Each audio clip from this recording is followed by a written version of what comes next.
Today's topic, or my topic right now at least, is an epoch of philosophy known as the Greek Presocratic period.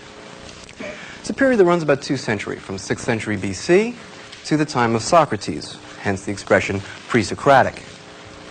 In particular, I want to look at 5 what I consider the most important of the pre-Socratic movements or schools of thought.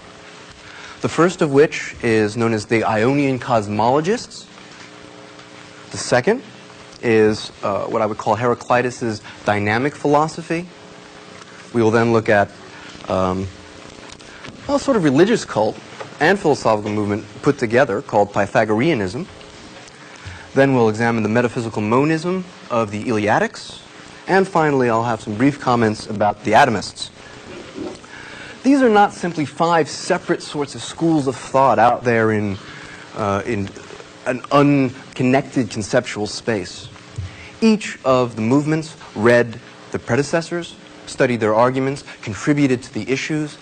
And so if we follow pre-Socratic philosophy, what we find is the development, the articulation of themes and concepts.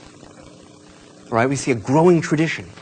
When you put all those themes and concepts together, you get what philosophers call a problematic, a conceptual frame, which then serves as a sort of backdrop for further philosophic research.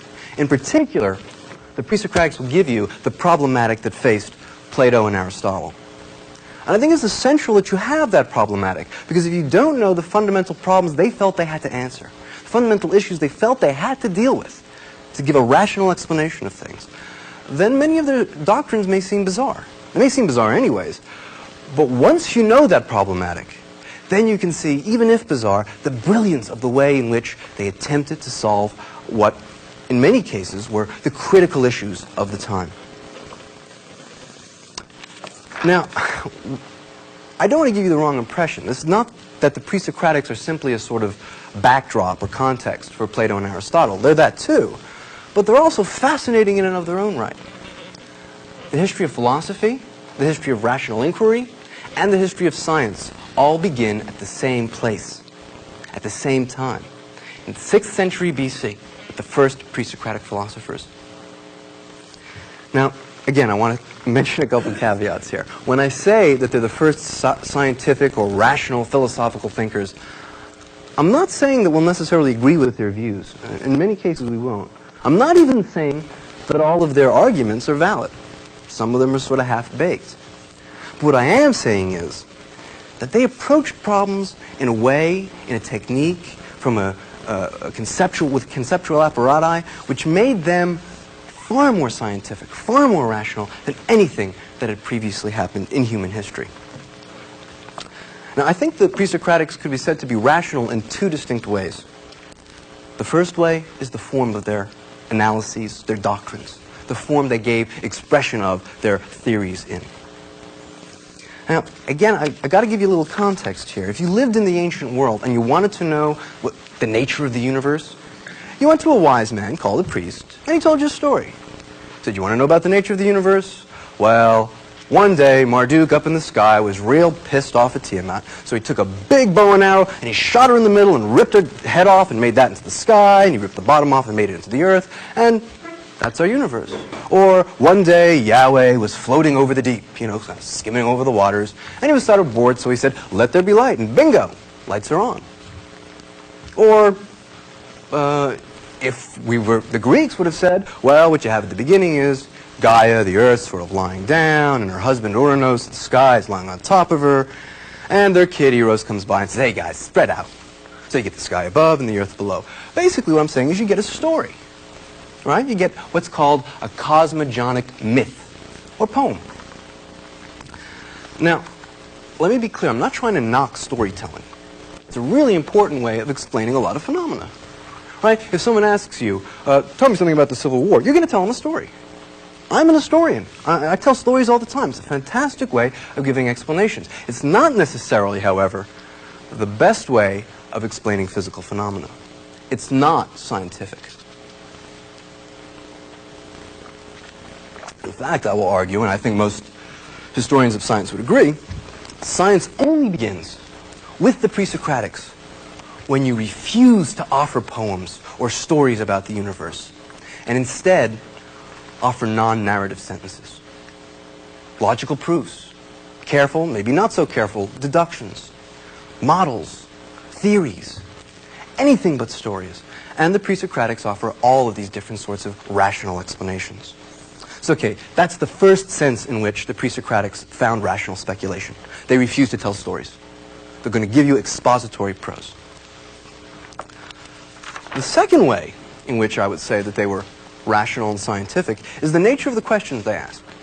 Now again, think of a story, especially think of cosmogonic myths, Genesis stories. Really fundamentally, there's only two things they address. Who and why. Right? So Genesis tells us who made the world. Or if we're Babylonians, the Enuma Elish tells us Marduk created the world. I mean, he's our local patron god. We're his children in a sense, and he's the guy who's responsible for the whole big enchilada, right? Similarly, they answer the question of why. Marduk created the world because he needed a place to have dominion over. Right? Or Eros separated Gaia and Uranus because, well, they were getting a little bit too intimate, and he thought it was sort of obscene, or something of that nature. Now, again, I'm not trying to knock that sort of explanation. It has a religious value. One of the things you go to religion to find out is, again, who's responsible for the show? Who turned the lights on? How did this all happen? And you also want to know, in addition to that, is what is the person who turned the lights on, whether it's a male or a female, whether it's Tiamat or Marduk, what does he expect of me? Right? Because God, presumably, is whatever created everything, is a pretty powerful being, and it's not a bad idea to get on good terms. Right? So if he wants blood libations, or he wants prayers, he wants sacrifices, he wants righteous action, whatever it is, it's not a bad idea to do it. That's what religion tells you, and cosmogonic myths give you that. But the Presocratics refuse to ask those questions, because those are not scientific questions about the universe. Again, science begins when you drop the question of who and why, and by why we mean for what purpose, with what in mind, and replace it with the question of what and how. That's to say, when we ask what, we say, what is the universe really made out of? What's its material constituents? What are the fundamental building blocks of the universe or of the cosmos? And how? By what instrumentality do acorns become oak trees?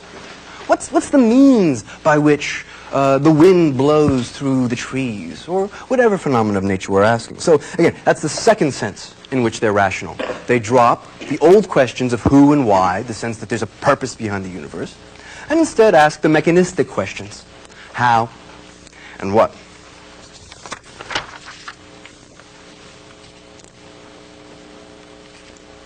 Now, I want to urge, as we look at the Presocratics, that you keep three things in mind. First, try not to get too bogged down in the actual doctrines.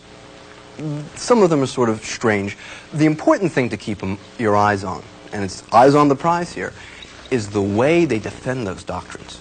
For in order to defend what may seem like absolutely ridiculous theories, they're forced to create conceptual innovations, new dialectical strategies, new forms of argumentation and dispute. And we will see many of our important scientific concepts given birth by the Presocratics precisely so that they can explain their otherwise somewhat strange doctrines. Secondly, a caveat about interpretation of the Presocratics. In many cases, we have very few fragments, although we do have a lot of testimonia, which is to say comments about the authors by readers, subsequent thinkers who had read their works. But finally, and I think most importantly, I want you to try and keep in mind the intellectual distance between yourselves and these Presocratic philosophers. In a way, I want you to try and get into their cognitive shoes, to see what the world would have looked like through their eyes at that moment, and what sort of rational questions you could ask. Now, in order to do this, I'm going to try and ask you to sort of forget, at least for the next 40 minutes or so, all of the science and philosophy you know, or at least put it in the back of your mind. And even if you don't think you know much, you actually do, quite a bit compared to the Presocratics. And in the place of that, I want you to try to remember and learn the basic physical theories that preceded the Presocratics, that would have been their context, as it were. That's not such a tough thing to do. All right? There's basically only two fundamental issues that the Presocratics had as scientific background. First was a periodic table of elements, of which there were exactly 4, and secondly, a doctrine about what were the basic qualities or properties you'd find in the world. Okay, well, the elements are earth, right, the stuff you walk on, the stuff that rocks are made out of, all congealed and mushed together. Water, you drink it, boats sail on it. Air, right, what we breathe, what's in the atmosphere. And fire, and that's what we cook with. And in addition to which, as Presocratics, we would all naturally think that the sun is made of fire, right? I mean, it emits light. Fires emit light. It seems to produce heat. Fires produce heat. So then, therefore, all the stars and the sun are balls of fire. And indeed, in a sense, that's not such a far unlikely guess. You got that? 4 elements? All right. You know everything you need to know about Presocratic periodic table of elements. Now, the qualities. Basically, they're common sense and sensed opposites that you find in the world. Things like hot and cold, wet and dry, up and down, left and right, soft and hard. You got that, opposites. And you can extend those on. You got your opposites, you got your 4 elements. You've all, if you can remember that, you've all got PhDs in Presocratic chemistry. You're ready to become physicists on your own now. Well, the first school of Presocratic philosophy emerged in the city of Miletus in the island of Ionia. Ionia is in present-day Turkey, and it was a central trade location in the ancient world. Trade coming from the east, from the Ganges civilization, from Anatolia, from Egypt, and from the Greek mainland, all went through Ionia. I mention this because I think that may in fact be one of the reasons that scientific explanation began there. With trade comes religion and ideas, right? The only people who can write down, actually know how to write in the ancient world are priests. So if you have a business deal to do, you go into the temple and you find a priest and he writes down what the transaction was. So you can have some sort of bookkeeping. In the process of which, you're going to make sacrifices to your gods. So say you're a well-informed citizen of Miletus, and people come in from Egypt and from Phoenicia, and maybe some from Palestine, and you get some from Turkey. And they all come in, and each one tells you the nature of the universe, a cosmogonic poem, which is beautiful, consistent, coherent. And they all have one thing in common, or 2 things in common. They're all equally plausible and completely contradictory. So one guy tells you, yeah, well, the universe was made by our local God, and guess what? He loves us more than anyone else.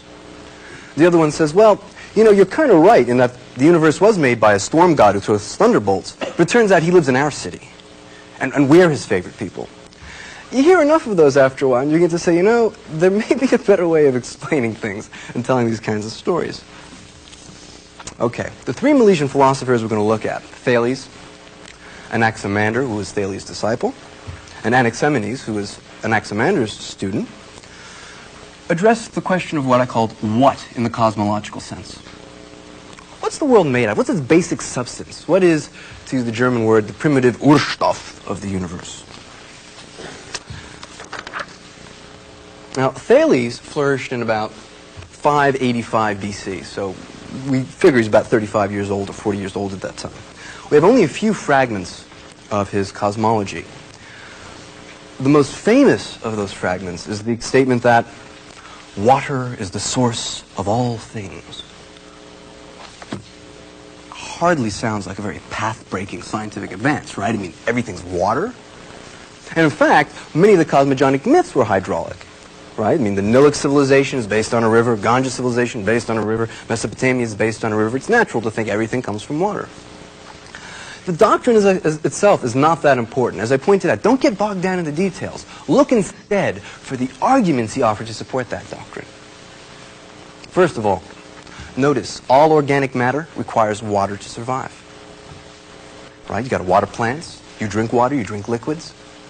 Moreover, surely scientific minds could hardly have failed to notice that all mammals, at least, life begins for mammals in watery beginnings, which is to say the womb is moist, full of water, if you're a Presocratic, and the seminal fluid is moist, full of water. So we have life requires constant watering and comes from watery beginnings. It's not such a big leap then to say that therefore probably everything's made of water. But there's another argument that Thales had, or that we believe Thales had, and we have good reason to believe so, given subsequent developments in the school, that not only explains the organic reasons why we should think that everything is water, but also inorganic nature as well. Again, think yourself back into the position of those pre-Socratic thinkers. And the first thing that should hit you at one point is, water is unique among all of the natural substances. In a certain sense, think, within any given calendar year, there's one thing that happens to water in its purely natural form that happens to nothing else. It goes through all of what we now call the 3 states of matter. Right? In the winter, water takes the form of ice. It's a solid. In the spring and fall, it's a liquid, water proper. If we heat it or watch after a hot sun shower in the middle of the summer, we find steam emerging from it, a gas. Well, what we have here is the first articulation of the theory of states of matter, that there are 3 physical states of matter. And note, this is not an intuitive and obvious doctrine in any sense. Right? The average person living at that period of the time in the world would not have said that ice is the same thing as water. No, they're totally different things. Ice is this hard stuff. You find it in the winter. Water is this sort of soft, mushy stuff. You can jiggle it around. And steam's something entirely different. It wouldn't have occurred to them to say, no, it's really the same substance transforming through different states. Solid states, liquid states, gaseous states. Okay, so how would the argument get fleshed out? Well, water, when frozen, becomes ice. So then let's take ice and further freeze it, and it probably becomes earth. On the other hand, water, when heated, becomes steam. You can further heat that steam, and it probably gets even finer and finer, and that's what we call air. Then if you further rarefy air or heat it up, it probably becomes pure fire. So all of the elements can be reduced to one simply through the argument from the physical states of matter. Now, some of Thales' views were somewhat more pedestrian. For instance, he said, the earth is like a discus, and it floats on top of the water. This was a great source of humor for Aristotle. He thought this was a real howl. He said, yeah, so the earth floats on the water, and what does water float on? Right? But Thales didn't have any problem with it. It's water all the way down. Don't worry about it. All the way down to the very bottom. We do, however, have one more extremely tantalizing tidbit from Thales. And it's a tidbit which gives us a chance to see the birth or first form of an idea and concept which is so central to the Western speculative tradition. Thales says, the magnetic stone has soul because it sets the iron in motion. Now, at first that seems sort of bizarre, but what that teaches you is, what did the soul originally refer to? And it was the principle of motion, the cause of motion.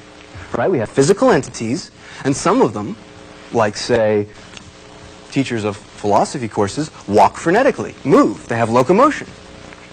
Well, what causes that? There must be something internal to them called the soul. And hence it makes a certain sense that when I stop moving, right, when I fall on the ground and I stop breathing and my organs stop floating, we can take the fairly reasonable guess that I've lost my soul. It's gone. Note, the soul is not some sort of transcendental stuff that's not in space-time. It's not some ethereal slice of personality. It's a physical substance. The ancient Greeks primarily thought of the soul as a sort of mist or air. When you died, it left your mouth. And again, you're going to find this in a lot of religions, right? Doesn't the Hebrew Bible speak of the breath of life? Spirit, pneuma, is a sort of wind. Okay, the point I want to raise is keep that in mind. I can't stress how important it is that soul is not originally what we think of as an unextended or unphysical substance. It's originally a scientific posit. It's the cause of motion in things. If we see iron moving towards the magnet, it's because the magnet has soul. It induces motion.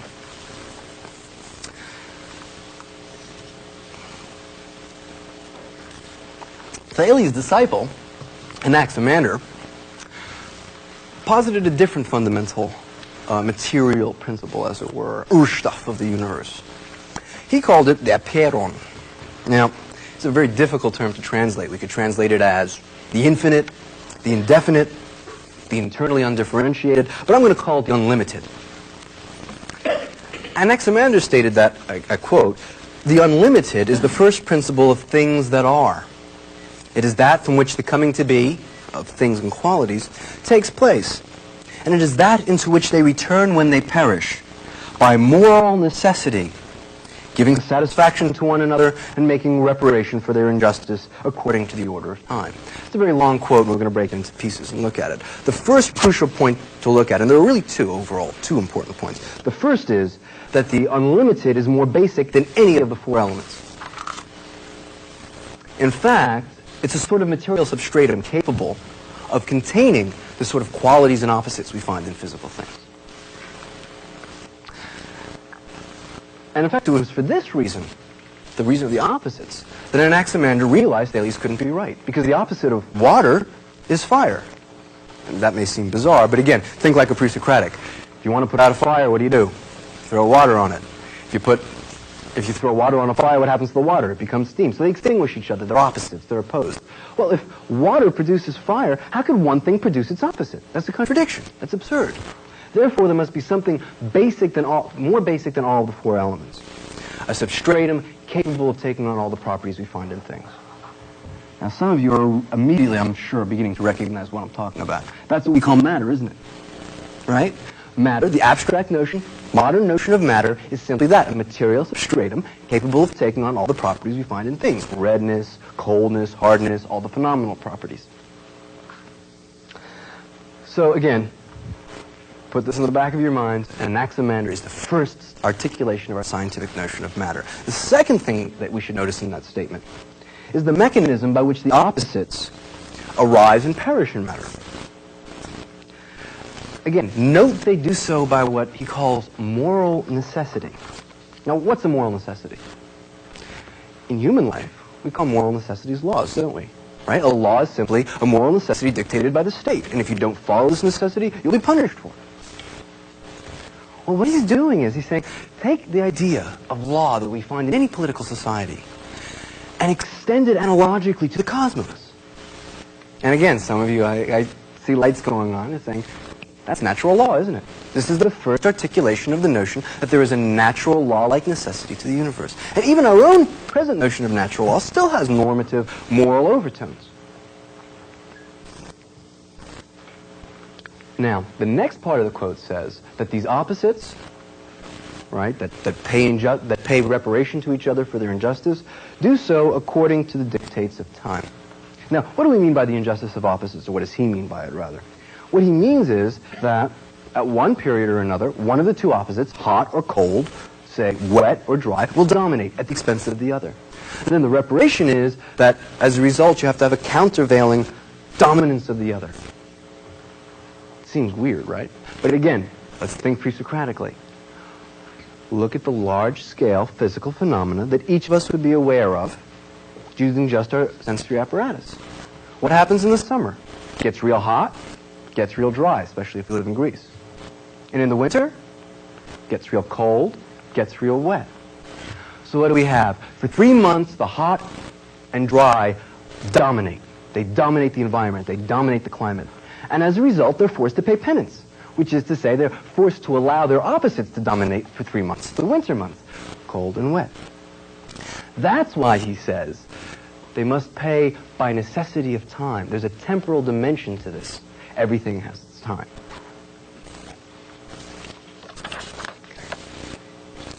Again, it's worth noting that although for 3 months the hot and cold dominate, and for another 3 months, the hot and dry, for another 3 months the cold and wet dominate, over the year as a whole, there's actually balance, isn't there? And in fact, that's the way to think of the universe. It's constantly in balance, and these two countervailing dominations make up, on the whole, on a systemic level, a sort of balance or equilibrium state. Okay, and Anaximander offered one other important speculative argument that we're going to look at. He says that the Earth, which isn't a disk, of course, that's primitive. It's a cylinder, 3 times as wide as it is tall. I mean, everyone with a brain can see that. The Earth, which is a cylinder, doesn't rest on anything, but remain fixed in position, and I quote, on account of its similar distance from all things. Fascinating breakthrough here, isn't it? What is he saying? gravitational attraction has no natural direction. I mean, things don't fall down because they're supposed to fall down. Gravitational attraction is simply a function of masses being in proximity to one another. So if you placed a mass at the center of an equidistant amount of matter around it, it would remain in position. And that is, in fact, how we saw the universe.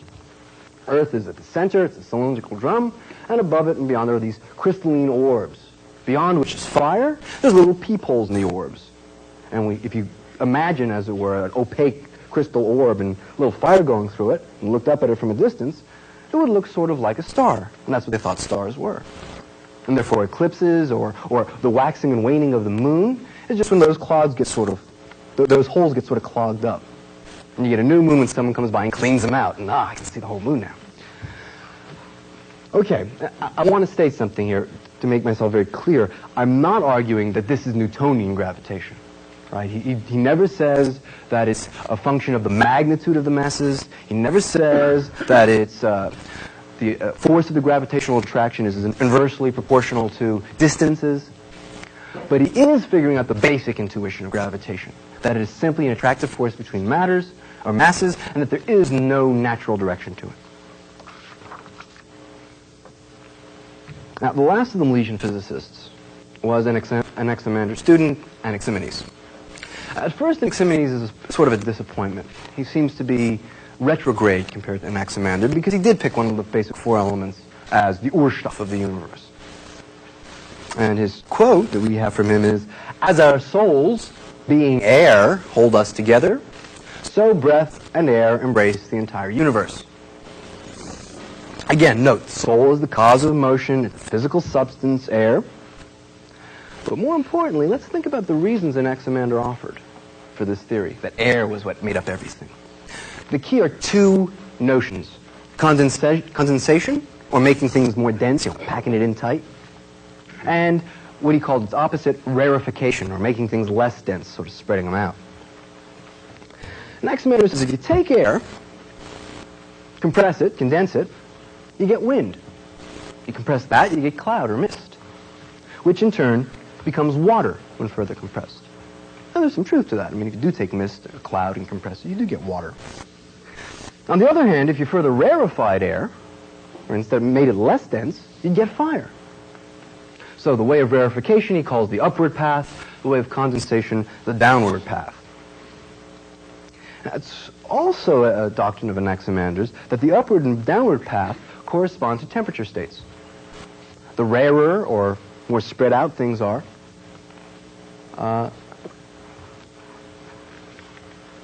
the warmer they are. The more condensed, the colder. And in fact, he had a great little physics experiment for this. And we can all do it here because Presocratic Physics was real low-budget science. He said, all right, when you breathe, imagine, or better yet, try breathing out of your mouth with your mouth opened like an O. And as you do it, you put your finger in front of it, you feel it's sort of warm. Now, press your lips together real tight and blow through the same amount of air. It's cold, right? Wow, so you compress air and it gets cold. And in fact, you compress air and it's wind. Okay. What we have here, one other point I should point out. The upward and downward path are also meteorologically literal. Right? I mean, air is literally above earth and water. And fire, up in the heavens, is above the air. But the real key to this notion now of condensation is that we're taking qualitative properties and reducing them to quantitative properties. And incidentally, that is the fundamental axiom or principle of modern scientific explanation, isn't it? That things we experience as qualities can be reduced to quantities. And he does that through the concepts of condensation and rarefication.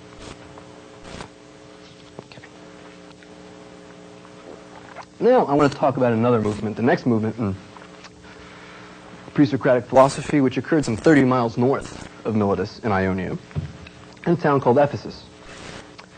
And there the philosopher Heraclitus was active or flourished sometime between 504 and 500 BC. Heraclitus shared many of the cosmological concerns of the Milesians, but he also articulated a lot of new sorts of ways or questions of philosophy. Specifically, he talked about epistemology, science of knowledge, and social criticism. Now, there's some problems with Heraclitus. First of all, his arguments are very abstract and abstruse. And for that reason, he was called obscure. Secondly, he challenges our views. The Greek city-states were going through transformation. The aristocracies were breaking down and being replaced with democracies. He came from an old aristocratic family. He thought democracy was the stupidest form of government imaginable. So it's a real challenge for us to suspend our, as it were, democratic prejudices in looking at his views. Okay. Heraclitus' basic earth stuff is fire.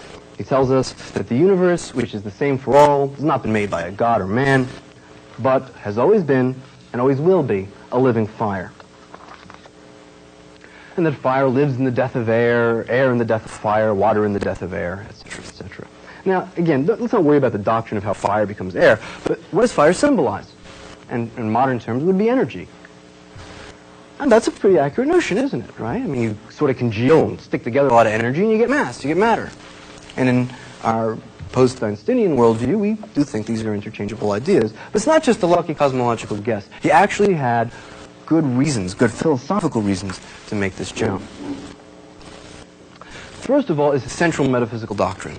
Everything is in flux. Everything is constantly changing. This podium, which seems to be stable, atomic physicists will tell us that it's a whirling, scene of activity. Electrons are passing from one state to another, energies coming in, energies being emitted as light.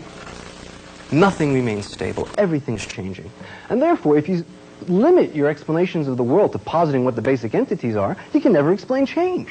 And that's what has to be explained. As he says, everything flows, nothing abides.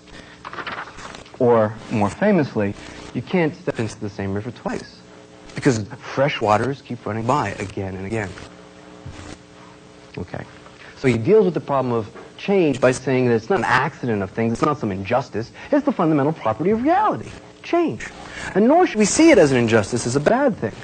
As he says, strife and war are good, they're just. And he means that if we didn't have constant change, it would be death. We'd have a static, world. And this is also a social point he makes, because war and strife are just symbols for competition.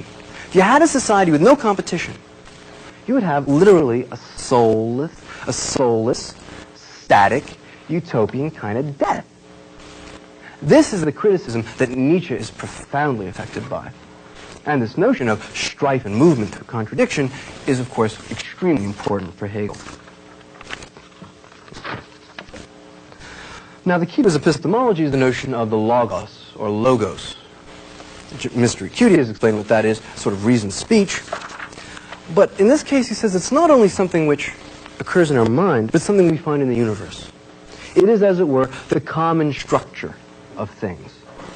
So we come to understand the world, see its structure, through the use of our own structure, which is identical to it. And incidentally, it's identical in each of us.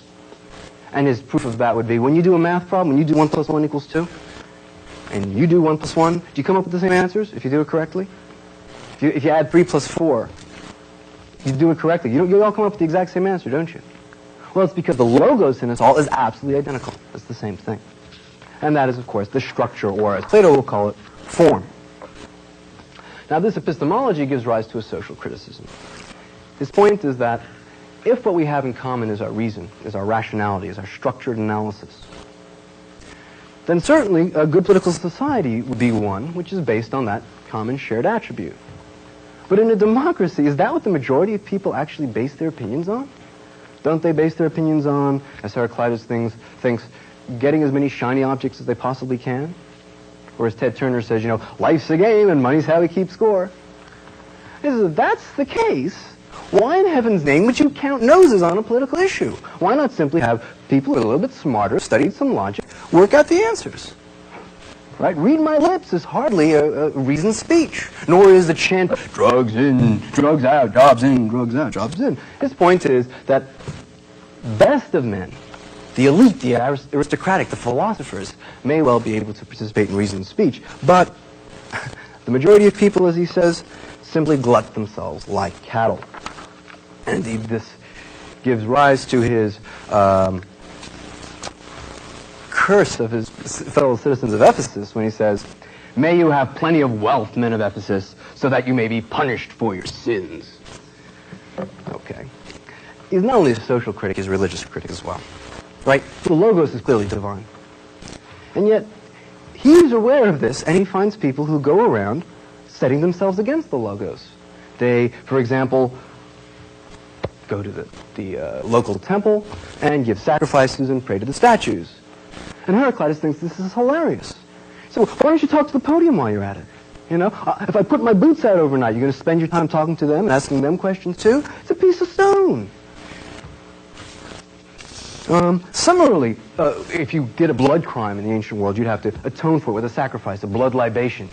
You cut something open and play with the blood. He says, yeah, that's a real good idea. You do a bloody act, so you pay for it with blood. That's like if you fall in mud and you want to clean yourself off, pick up some more mud and wash yourself off with it. I mean, I can see everybody's got a really rational religion. That's the basis of his contempt for the mass of humanity, that they really have emotional concepts, and they're not very reflective. Indeed, he points out that if we could really be reflective, we would get a God's eye view of things.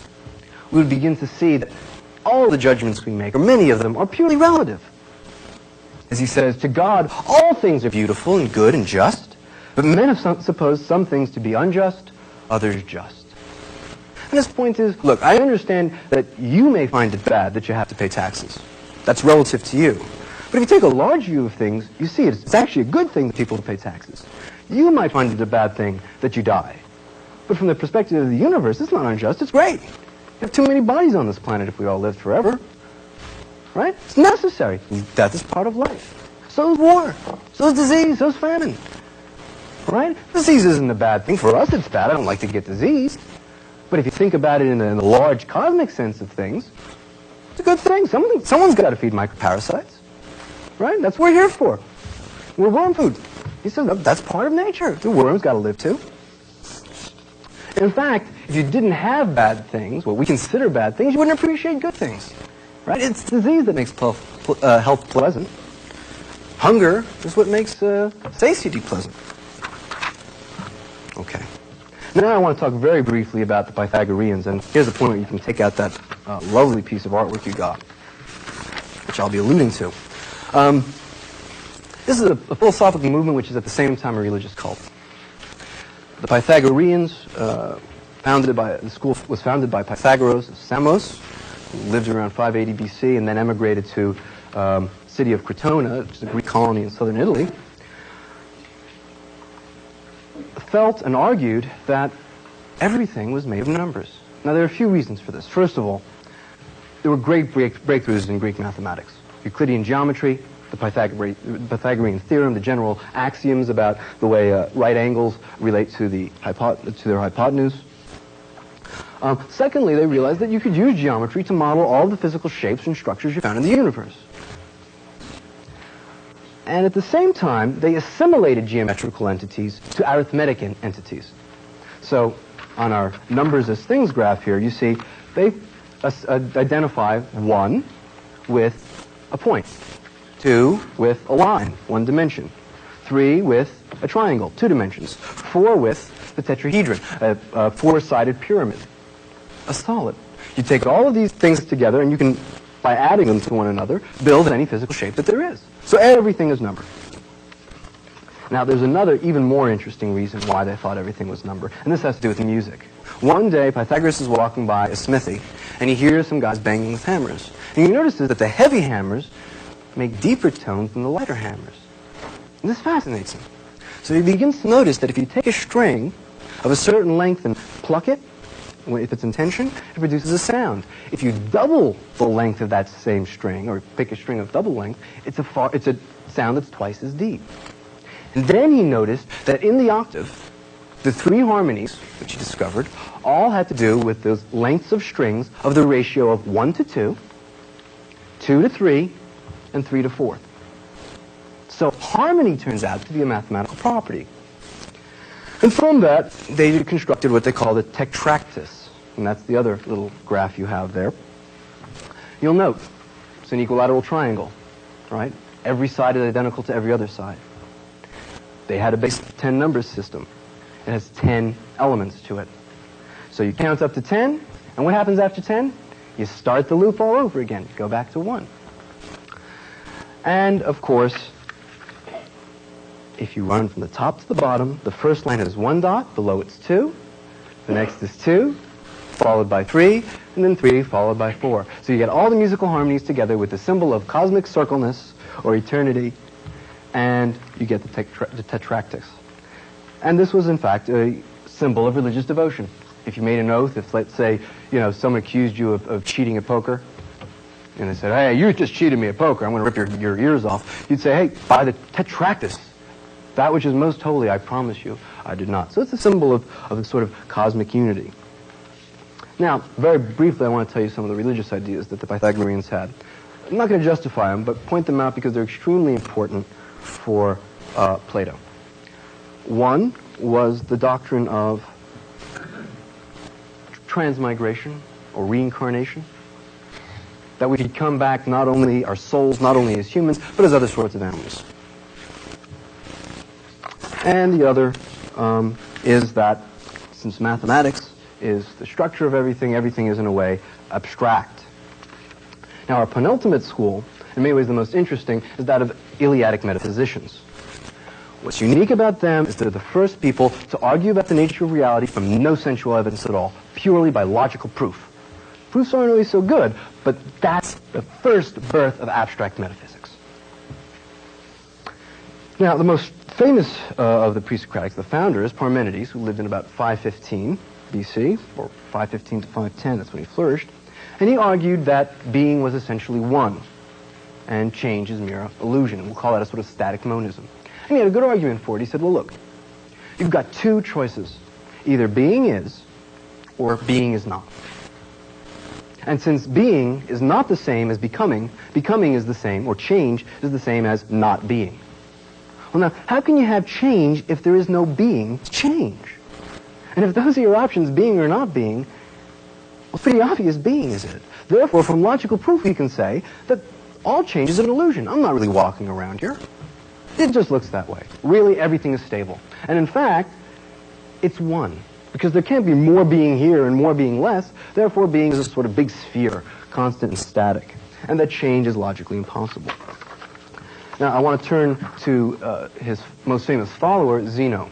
Zeno is a fascinating figure because he's the first to develop a form of argument known as reductio ad absurdum, which is the principal form of argument that Socrates used and got him killed. And the reason it gets you killed is it's really obnoxious. What you do is say, tell me what you believe. Whatever you say, I'm going to prove a contradiction so that you look like an idiot. And Socrates went around Greece doing this, to Athens doing this to everybody. Hey, you're a general. Tell me about generalship. And he'd tell you what he thinks it is to be a general. And he'd say, yeah, but that doesn't make any sense. By the time he was done, the general would say, you're right. I don't know anything about being a general. You do this enough and everybody gets together and says, hey, let's make Socrates one of those hemlock milkshakes. Straighten him right out.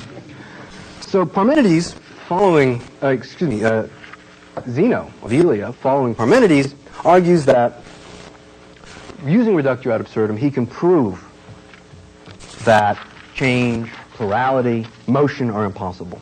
Against plurality, he says, look, 2 possibilities. If there's a plurality, things must be just as many as there are, right? Not more than there are, not less than there are. So there's a finite, limited number of things. On the other hand, if there's a plurality, things must be infinite, because between any 2 things, there'll be another thing. And between those 2, another addition. So if there's plurality, there's an infinite number of things and a finite number of things. So obviously there's no such thing as plurality. Similarly with motion, he came up with 3 very famous paradoxes. One is the stadium, dealing with absolute motion. He says, well, you're standing at the goal line. You want to score a touchdown 100 yards. He says, before you can get there, you got to run 50 yards. You got to go halfway. But then again, you still have to go halfway, so you get to the 25. But then you got to go halfway again. You get to the 12 and a half. Then you got to go halfway again. You get to the 6 3/4 yard line mark. And you keep running towards the end zone, but you always find there's another halfway to go. So you never get there. You never get to score. Similarly, with relative motion, he does Achilles and the tortoise, which is to say, all right, we get the fastest guy in the world, Achilles. He's, the Roy Green of the ancient world.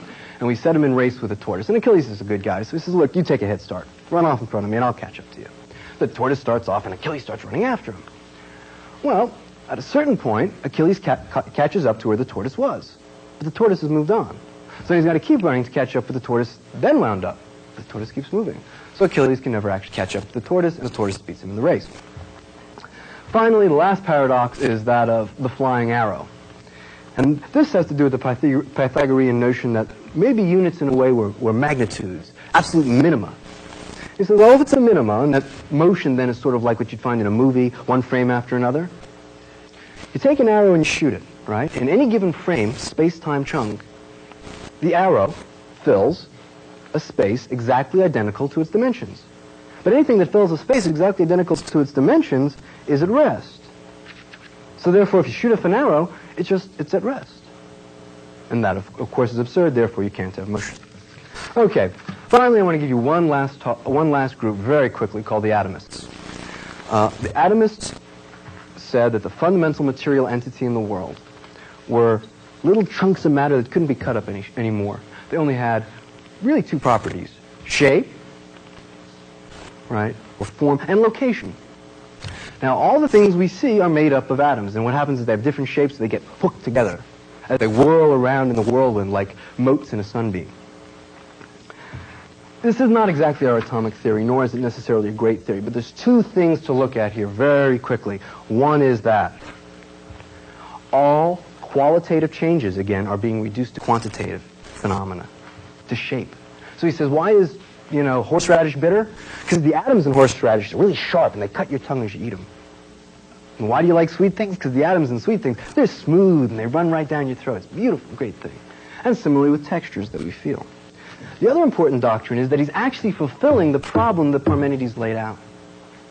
Right? Parmenides says you can't have becoming without being. Well, atomism gives you both. You get change in the universe, in what we see, but what we see is really made out of something which never changes, atoms. There's a finite number, they never change, all that happens is they move around. So you get both becoming and being. Okay, with that note, I think we've come full circle with the Presocratic tradition, and now we can see the problematic that faced Plato and Aristotle, the problem of being, becoming, what exists in the world, what's the fundamental Urstoff, and how does change occur.